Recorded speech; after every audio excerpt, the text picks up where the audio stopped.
Welcome to this short video. First and foremost, Assalamu alaikum to all those who view this. I trust that you are all in good health, and indeed your families are in good health. My name is Salim. I'm standing for the post of Vice President for the Pak Pashtoon Association as an independent individual. No affiliation to any group or any members, just an independent. I have with me today two additional independent candidates who will introduce themselves once I pass over the microphone. In the first instance, however, I would like to say a few words with regards why I'm standing as Vice President for the Pak Pashtoon Association. Many people have asked me what my motive is for standing for this particular position. And I suppose the answer to that is that we've had a Pak Pashtoon Association for many years, and a current cabinet with members that have been on the Pak Pashtoon Association cabinet list for up to 16-17 years. Now, to contextualize all this, what we have is a cabinet that has delivered in terms of a building. However, other than a building which is unfinished and will probably remain unfinished for a long time, they have delivered very little.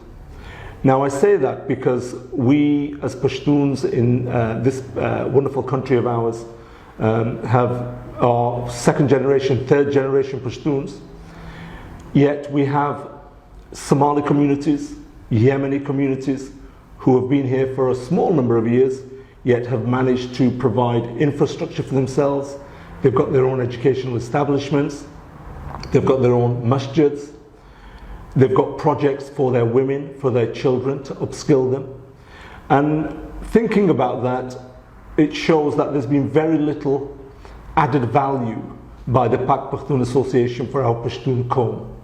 We pay our memberships, we get very little in return. The memberships have gradually, or the membership fees rather, have gradually increased over the years. And again, the question needs to be asked, well, what are we getting in return? What is the return on our investment? And the answer quite simply is very little. My intention as a vice president, if elected, is to ensure that our women have a voice in the community, that our women are given opportunities to develop and upskill. We will ensure that we provide funding for a range of projects to help with our women. A simple example is a lot of our sisters who come over to this country who effectively need to pass certain tests for the Home Office. Well, we need to be providing these. We've got people in the community who are professionals, who are teachers in English, who can actually provide such a service and ensure that they succeed in getting the necessary qualifications to be able to eventually become citizens of this great country. That is one example. We need to also think about the youth as well. There are many projects that have been undertaken by the Somali community and the Yemeni community and other smaller communities, yet we have none of those kind of projects with the Pashtun community.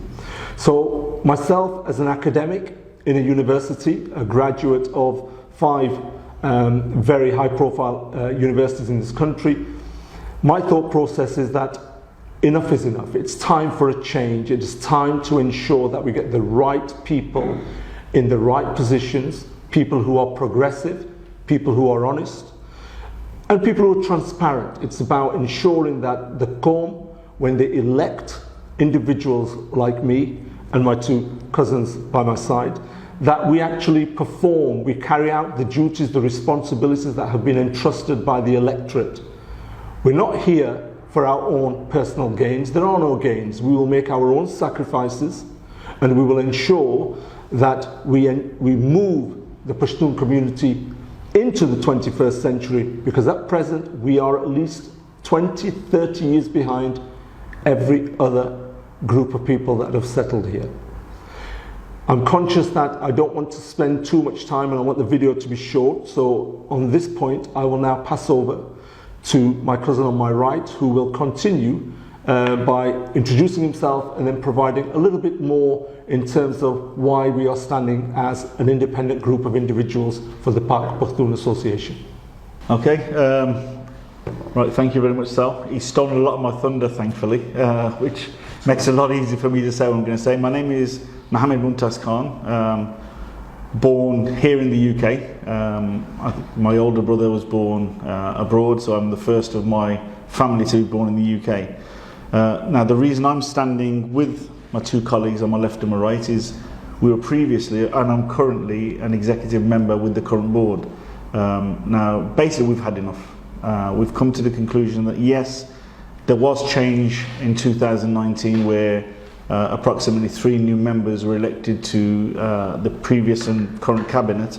But as Salim mentioned, it's still the core of the same people that have been in the past 16 years. And though, yes, we have moved forward in the last 2 years, the step that we've moved forward to is nowhere near enough. Yes, the building looks really nice when you see it from the outside and also from the inside, but realistically it's only 20% complete. We're still 80% away. So we now have to really think radically, and the only way I think radically really is a root and branch change of the whole of the committee in itself and start again. That is the only way forward. Now, myself, I have 9 years experience at Toyota in project engineering. I've also had 8 years experience as a governor on 3 different committees, finance, planning, and also building security. So I have experience. What I will bring to the role as Assistant General Secretary, which is the position I'm standing for, is actually to have reports done on time and concise, to ensure that everything that we do as a committee is relayed back, not just to the committee and to the executive, but also to the people. So when you ask a question, I'll be there to support the General Secretary to ensure that question is answered in a timely manner and fully, which at the moment it hasn't been, and for the 16 years that I can think with the current core of people has not been done and not carried out correctly. So that is where I'm coming from. We have a raft of issues that or proposals that we're actually going to put forward, which are set in stone. But rather than take the thunder of my colleague to the right, thank you. I'll let him explain that, and I'll put it over to capable Iqbal, who will hopefully let you know more. Thank you. Thank you, cousin. My name, I'm gonna hold this actually, if you don't mind, because I haven't got anywhere to pin it to. My name is Iqbal Shereen Khan, and I'm standing with my colleagues here as a volunteer. May I add, we're all volunteers to support our community. The reason behind why I've joined is purely for too long I have been sitting and watching my community fall back versus the Mirpuri communities, the Yemeni communities, the Somalian communities, the Romanian communities. And I initially started to work with the PPA on the executive committee, executive members piece, and was extremely frustrated and shocked at how everything had been run for so many years.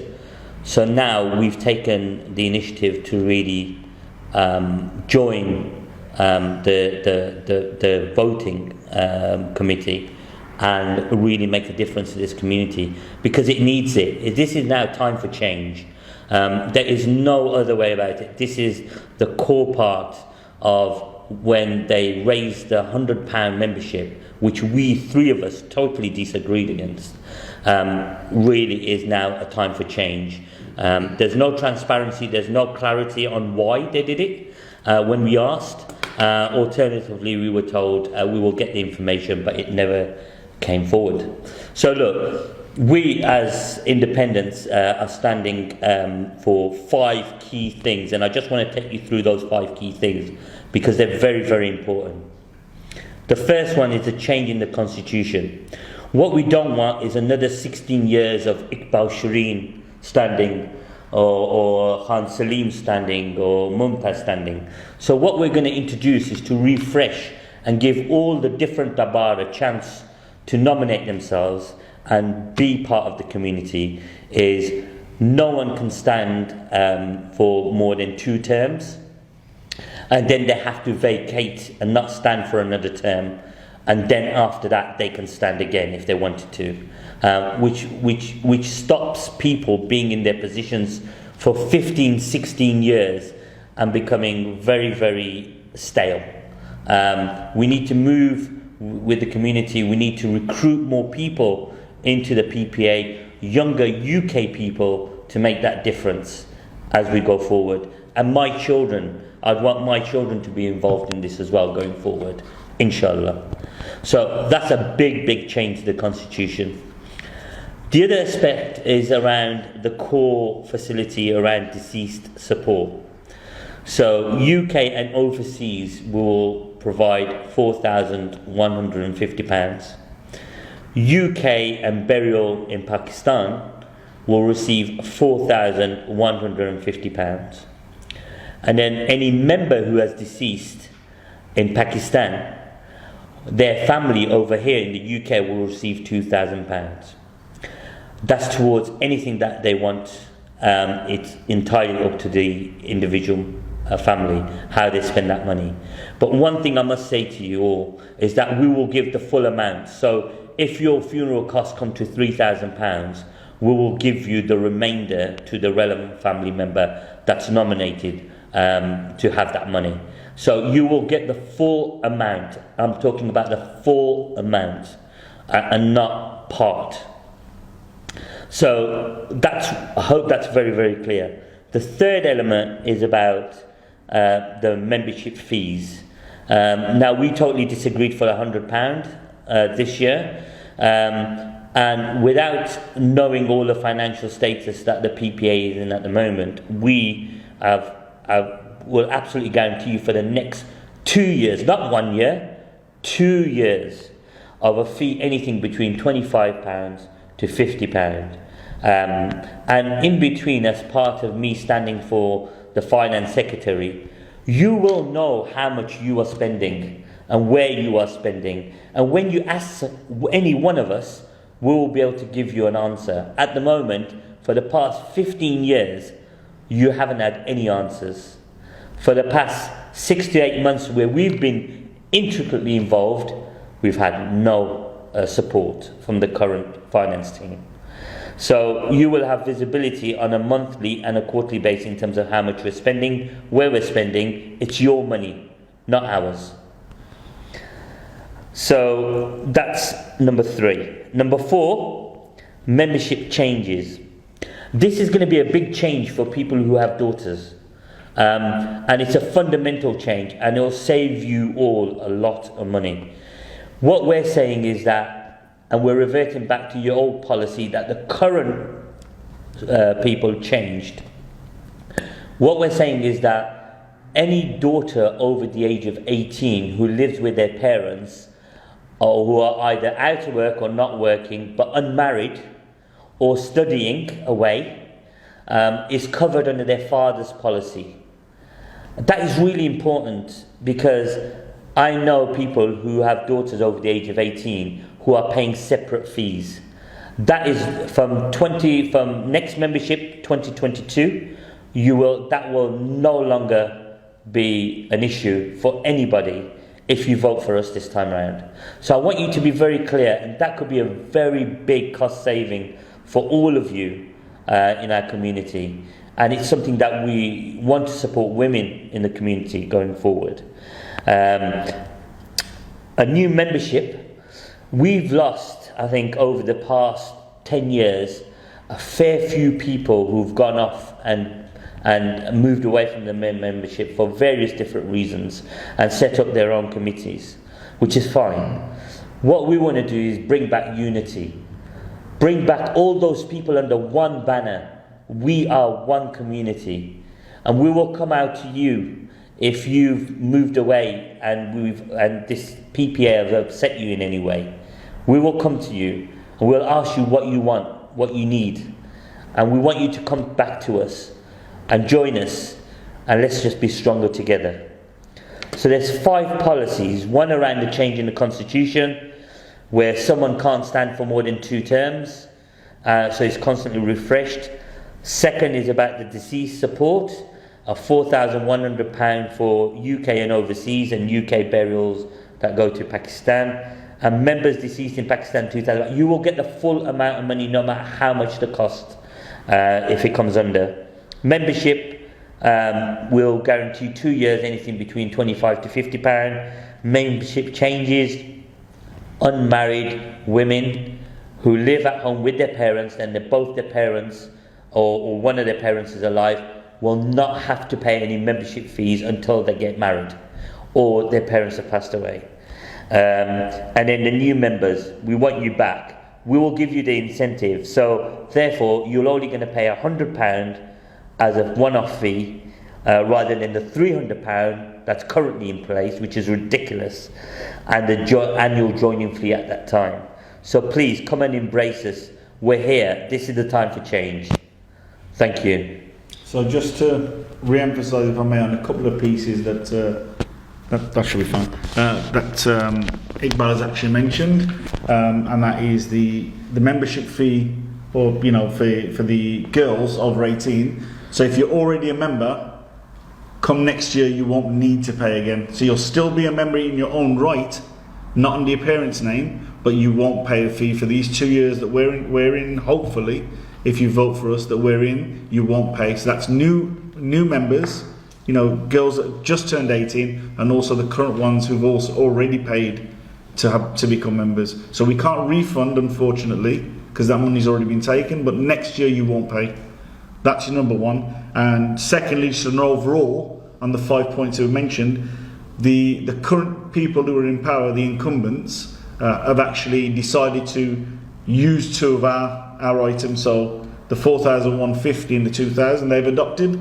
So obviously to them they've seen it's a good policy, and equally they've guaranteed £25. These are the very same people who fought tooth and nail with the three of us to say that we must increase to £100 with no reason given, and to a point where actually the two colleagues next to me, because we'd made such a fuss about that and other issues, got rid of them off the executive with no reason given as to why they're removed. Okay? So these are the people we're against. We want to bring this committee back to how it should be. Okay? Progressive. At the moment we're not progressive. The Bangladeshi community and Pakistani community, even though their committees are much smaller, are far stronger than ours, far superior. It's not right. We need to redress the balance now and push us forward. That is what we three stand for as independents, with the other four guys that are standing on the team. So all we're asking people is to trust in us. We are there to push you forward. We're there to represent you, as well as ourselves, as a complete community, and not a fractured community with different gum. Amatul Konkhil, we've got Lamawar and also Shotar next to me. 3 different hills, but we're standing together, unified. So please vote for us on the 27th. We will not let you down. This is the leaflet that we've currently made. This should be coming to your doors. Hopefully we'll deliver them by hand ourselves. They're also online, so people who are online should be getting them online. And these are basically the whole team, our whole team, that we're asking you, as first of all friends and family of ours, to also vote. The people that are standing for positions are: for President is Noor Ahmed, for Vice President obviously Salim Khan, my colleague to the left, for General Secretary there's Amjad Ali Khan, for Assistant General Secretary myself, for Finance Secretary my colleague to the right Iqbal Shereen Khan, for Assistant Finance Secretary is Dr. Waheed Ahmed Katak, and for the position of a Welfare Officer Nauruzuddin. So please, on the September, the 27th of this month, which is this Sunday, make sure, if you don't have the leaflet, we'll post you the leaflet, but those who have the leaflet, please go buy the leaflet and vote the people, the 7 people that are on that, the independents for change. Please, please, please, don't sit watching TV or watching football or whatever. Get up, put your vote in, go home after that, not a problem. No need to hang around, just make your vote and make it count. Thank you.